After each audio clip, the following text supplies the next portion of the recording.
तो चलिए आज एक ऐसी अंधेरी कहानी में गोता लगाते हैं जो दौलत, लाचारी और अपनी हर ख्वाहिश पूरी होने की एक भयानक कीमत के बारे में है। ये कहानी हमें बताएगी कि रातों रात अमीर बनने की आखिर कीमत क्या हो सकती है। हम एक अलौकिक डरावनी कहानी के हर पहलू को समझेंगे, एक आदमी के खौफनाक सफर के जरिए। तो कहानी शुरू होती है सूर्यकांत से, एक होटल का वेटर जिसके सपने तो बहुत बड़े हैं, लेकिन उसकी मुश्किलें उन सपनों से भी कहीं ज्यादा बड़ी हैं।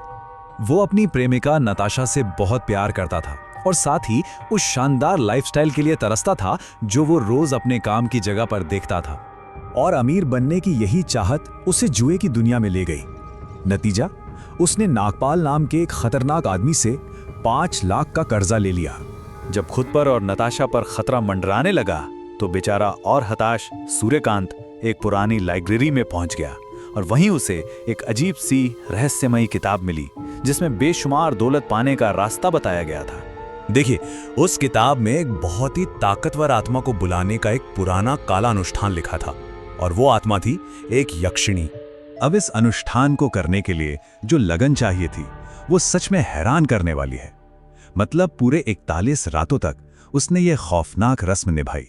इसके लिए उसने काफी अजीब और खास चीजें इकट्ठा की और इनमें से हर एक चीज उस यक्षिणी को बुलाने के लिए बेहद जरूरी थी।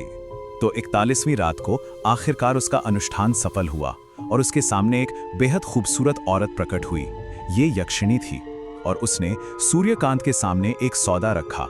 शर्तें बिल्कुल साफ थी। यक्षिणी उसे दुनिया की सारी दौलत देगी, लेकिन बदले में सूर्यकांत की जिंदगी पूरी तरह से सिर्फ उसकी हो जाएगी।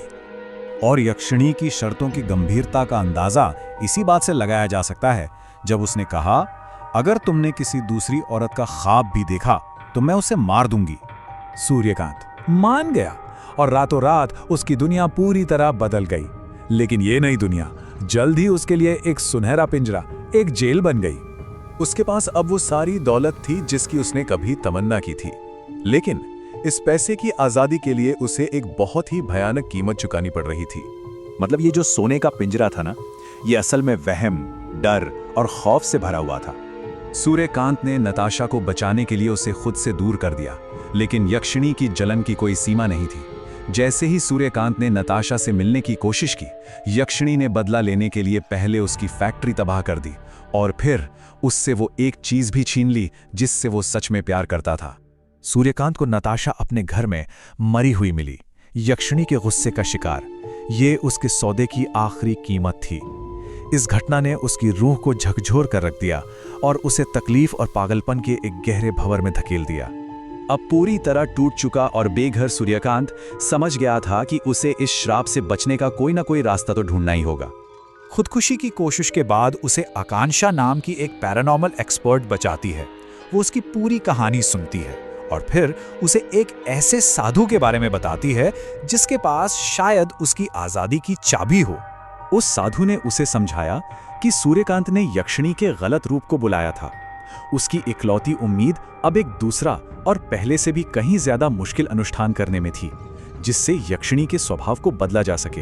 तो चलिए अब कहानी के आखिरी हिस्से की तरफ बढ़ते हैं और देखते हैं कि ये अपने दमदार अंजाम तक कैसे पहुंचती है। सूर्यकांत ने एक और 41 दिन का अनुष्ठान शुरू किया, लेकिन इस बार यक्षिणी का प्रेमिका रूप उसे रोकने के लिए उस पर बहुत जुल्म ढा रहा था। इस बार उसका मकसद दौलत नहीं बल्कि आजादी थी और उसने यक्षिणी की दी हुई हर खौफनाक आजमाइश का डटकर सामना किया। और 41वें दिन यक्षिणी का मां रूप प्रकट हुआ और उसने उसकी आजादी की ख्वाहिश पूरी कर दी। अनुष्ठान के बाद उसकी सारी दौलत चली गई और वो वापस वेटर की जिंदगी में लौट आया। 1 साल बाद उसने आकांक्षा से शादी कर ली और उसे सच्ची शांति और खुशी मिली। आज वो लालच और शॉर्टकट से दूर एक सादा जीवन जी रहा है। वो बच तो गया था, लेकिन अपने चुने हुए रास्ते के लिए उसे एक बहुत भारी कीमत चुकानी पड़ी थी।